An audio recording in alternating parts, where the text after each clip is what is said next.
Só que olha que interessante, o Tim Keller, que é um teólogo que eu aprendo demais com ele, faleceu já, nova-iorquino, ele escreveu um livro chamado Falsos Deuses, Deuses Falsos, uma coisa ou outra. E ele diz que esses momentos de muita frustração, de muita dor, são oportunidades de desencantamento. O que ele está dizendo ali? Desilusão, gente, é horrível. Dói, mas é uma bênção. Significa que você estava iludido com algo, você estava vivendo uma fantasia e o castelo de areia desmoronou. É doloroso, sangra, você fala como aquela pessoa fez isso, olha como que a minha empresa aconteceu isso, como que no meu ministério aconteceu isso. Então essa dor da desilusão, do desapontamento, você pode olhar e falar, parece que eu estou morrendo, mas na verdade, meu irmão, é Deus te salvando da loucura. Está todo mundo falando, está dando errado, e Deus está falando, está tudo certo. Aos Coríntios, Paulo vai dizer que existem dores que são segundo Deus, porque elas produzem arrependimento. Quando você vive, a sua alma projeta essa fantasia, e às vezes não é que a porta não abre, ela cai na tua cabeça. Isso é uma oportunidade de você acordar. Essas desilusões, você pode ficar amargurado, sabe aquela coisa? Por isso que eu não caso, nenhum homem presta, nunca mais vou trabalhar, não vou mais em igreja, tudo pastor, sabe? A pessoa fica amarga, faz 10 anos que aconteceu, ela ainda é azeda, vitimizada. Ou ela pode enxergar isso, e eu quero que você enxergue assim, olhar e falando, essa dor exagerada que eu estou sentindo, significa que um ídolo está sendo destronado dentro de mim. E é uma oportunidade de libertação desse processo. Só que ídolos, meus irmãos, eles não são meramente removidos. Eles precisam ser substituídos. Algo precisa entrar no lugar. Porque mais uma vez eu vou dizer, a nossa alma, o nosso coração é vocacionado, criado para a adoração, criado para extrair em algo para além de nós mesmos a nossa identidade, o nosso valor, o significado da nossa vida. Então você sempre estará fazendo isso com algo, com tua carreira, com os filhos, com os negócios, com o dinheiro, com a beleza.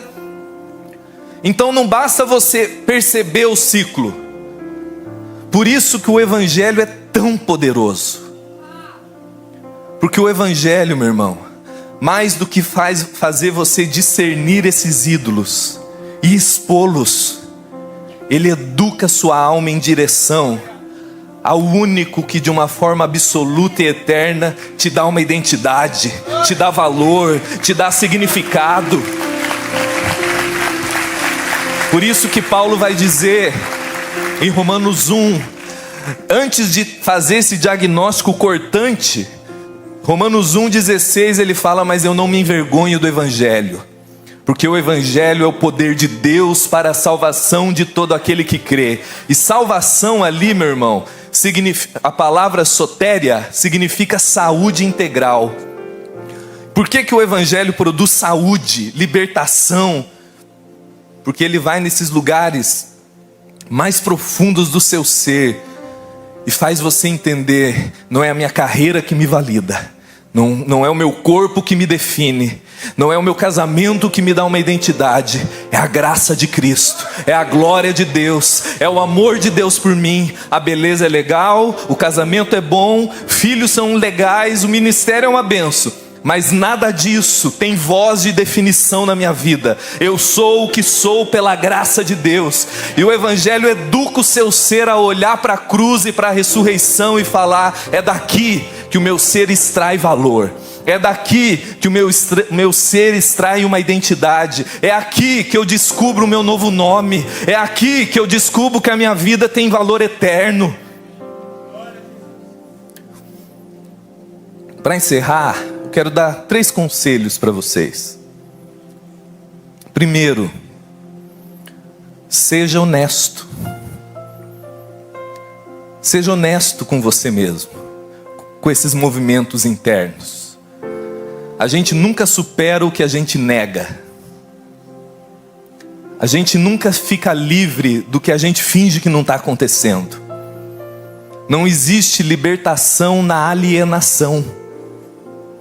A verdade que me liberta começa com a honestidade, com a realidade da minha alma.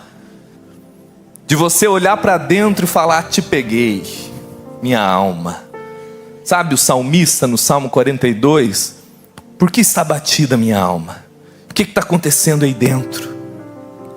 Você vai ter que ser honesto. Só que para isso, provavelmente você vai precisar de ajuda de alguém. Alguém mais maduro, um terapeuta, um pastor, um mentor, um amigo maduro, que tenha liberdade suficiente de olhar para você e falar: bonitinha, esse lugar que a sua alma está colocando o teu marido, teu filho, teus negócios, está errado, vai te matar. Isso não é simples.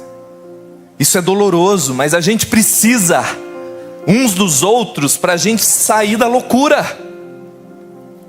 Então seja honesto com você. Segundo conselho, seja intencional com a adoração. Todo esse processo, meu irmão, é uma falha de adoração, de projeções. E às vezes na segunda-feira você está todo pacificadinho, na sexta você está virado num turbilhão interno. Ou é só comigo? Que tem dia que você acorda e fala: cara, de que furacão eu saí? O que aconteceu na minha alma essa semana que eu estou mastigando abelha? Então você vai precisar educar a sua alma com disciplinas espirituais, jejum, oração, comunhão com irmãos. A gente vem para a comunidade, gente, com todo respeito. Se você é homem de negócio, mulher de negócio, é normal você fazer networks, ter relações de trabalho, mas a sua vida não pode ser pautada nisso. Na igreja, na comunidade, a gente não faz network, a gente tem comunhão. A gente tem pessoas, irmãos em Cristo. Se ele chegou de Uber, de Porsche ou a pé, porque nem dinheiro para isso, não importa. O que valida a nossa vida é a graça de Deus. E eu preciso de gente, de comunhão na minha vida, que me coloque no eixo em adoração àquele que me redimiu. Lembrar a minha alma, onde eu canto, eu oro, eu leio. Paulo vai dizer em Filipenses 4, alegrai-vos no Senhor. O que é isso? Eu não posso dizer assim, fique alegre. Não é disso que ele está falando. Ele está falando, celebre intencionalmente, com a sua mente e coração, a Cristo. Celebre a Cristo. O fato de que nele você tem identidade. O fato de que nele você é amado. O fato de que na cruz, não no teu casamento, você sabe que você é amado. No fato que nele, no sangue de Cristo, você entende que é redimido. Você entende que na ressurreição de Cristo e não nos teus negócios, você é justificado. E você intencionalmente canta sobre isso, ora sobre isso, fala sobre isso. Então seja intencional. Tem um texto que eu gosto muito, mas ele é mal usado pra caramba. Salmo 37, que fala assim: deleita-te no Senhor e Ele concederá os desejos do seu coração. O que a gente faz na nossa teologia da prosperidade burra? Dá uma agradadinha em Deus, que Ele vai dar todos os seus sonhos infantis. Não é assim? Se eu me agradar de Jesus, Ele vai me dar o homem que eu quero, o peso que eu quero, o dinheiro que eu quero. Não é disso que está falando. Agostinho, e não é o Agostinho da Grande Família, o Santo Agostinho do século IV, ele diz que o nosso problema não é falta de amor, é desordem de amores. Os nossos amores estão desordenados. E quando você adora, quando você olha para a cruz, para a ressurreição, entende a graça de Cristo, canta sobre isso, e celebra isso, e se deleita nisso, os seus desejos são educados.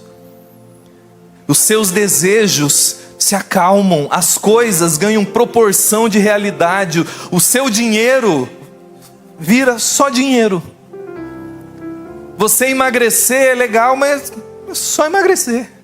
Você casar, bênção, mas é um casamento, nada mais do que isso. É uma bênção, mas não é a tua vida, não é o valor do teu ser. Mas isso não some, não acontece em passo de mágica. Eu não posso falar, faça uma fila que eu vou jogar um óleo e vocês vão sair livres. Não, isso é dar dinheiro para pastor safado. Pessoa de Deus vai olhar para você e falar assim: nós precisamos educar o nosso coração em Cristo. Olhar para Ele, para a graça dEle, para o Evangelho, para o amor de Deus. E isso vai educando o nosso coração. E terceiro e último conselho: primeiro, seja honesto consigo mesmo. Segundo, seja intencional na adoração. E o terceiro, seja paciente com o seu processo. Sabe por quê, meu irmão? Sabe quando que isso vai acabar? Essa maluquice toda dentro de você? Só na ressurreição final. Vai chegar o dia, e graças a Deus por isso, Paulo diz em 1 Coríntios 15, que o que é corruptível em nós será revestido de incorruptibilidade. O que é mortal em nós será revestido de imortalidade. Mas até aquele dia, nós estamos tudo no perrengue junto. E você tem que ser paciente com você. Às vezes você vai olhar e falar: mas de novo eu estou sentindo. Bem-vindo ao mundo real. Tenha paciência com o seu processo. E com o processo do teu vizinho, do teu irmão, da tua esposa. Todos nós lidamos. Um com dinheiro, o outro com sexo, o outro com a religião, o outro com o político. Está todo mundo numa jornada de liberdade, crescendo em Cristo. Então seja paciente consigo mesmo. Você pode se colocar de pé?